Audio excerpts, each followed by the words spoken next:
As I hear from a lot of people, in my own opinion, Anthony Albanese is the worst Prime Minister we have ever had. It's disgusting.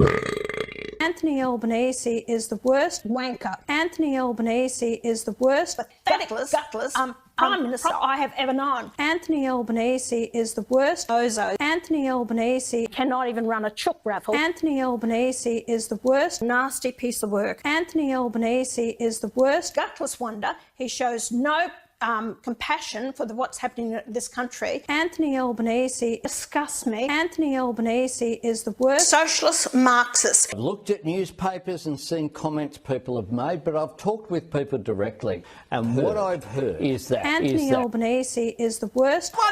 What's your take on this heated exchange? Who made the strongest point? Drop your thoughts in the comments and join the conversation below. Prime Minister! Anthony Albanese is an absolute scam. Anthony Albanese sickens me. Anthony Albanese is the son of a single mum. Anthony Albanese goes on about how hard he had it in the House Commission House. Oh, give me a break. We're crocodile tears as far as I'm concerned. He's never had a real job. He's been to university, he's worked in politics all his life. He's never gone without. Anthony Albanese is not in the best interest of this country or the Australian people. Anthony Albanese is the worst Serious car accident. Anthony Albanese is slapping those men and women in the face that have fought for our freedom, and most importantly, our freedom of speech. Anthony Albanese is the worst joke. Anthony Albanese, if you are caught ripping off the taxpayers, you will be charged with a criminal offence. Anthony Albanese is the worst Man-child. Anthony Albanese, he is so weak. Anthony Albanese is the worst Hypocrite. Anthony Albanese is truly an inspiration that such an unremarkable person could become Prime Minister.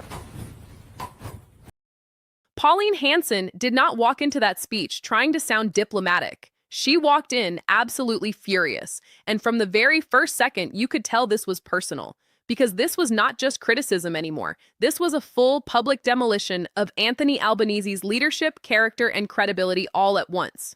And honestly, the most brutal part was not even the insults. It was the fact that she kept repeating what she claims ordinary Australians are already saying behind closed doors. Worst Prime Minister, gutless wonder, absolute scam. She was stacking accusation after accusation like she had been waiting months to unload all of it in one shot. And then she shifted into something even more damaging. Hanson basically accused Albanese of being completely disconnected from everyday Australians, not struggling, not understanding working people, not understanding what regular families are going through right now. That is why she brought up his background.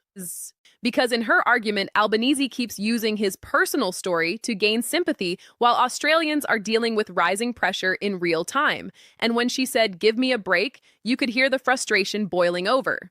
This was no longer a political disagreement. It sounded like genuine resentment. But then came the bigger accusation. Hanson was not just attacking competence anymore. She was attacking motive. She accused Albanese of failing the very people who fought for Australia's freedoms, while ordinary citizens feel ignored, punished, and shut down. And whether people agree with her or not, moments like this are exactly why Pauline Hanson still dominates headlines. Because she says the things most politicians are too afraid to say out loud. Then she took it even further. Man-child. Hypocrite. Weak. At that point, this was not a Senate speech anymore. It was a political execution in front of cameras. And here is the part Labour supporters are not going to like. Hanson's anger did not sound rehearsed. It sounded real. That is what makes clips like this spread so fast online, because voters can sense when a politician is reading talking points. But this sounded like someone who genuinely believes Anthony Albanese has become a disaster for the country.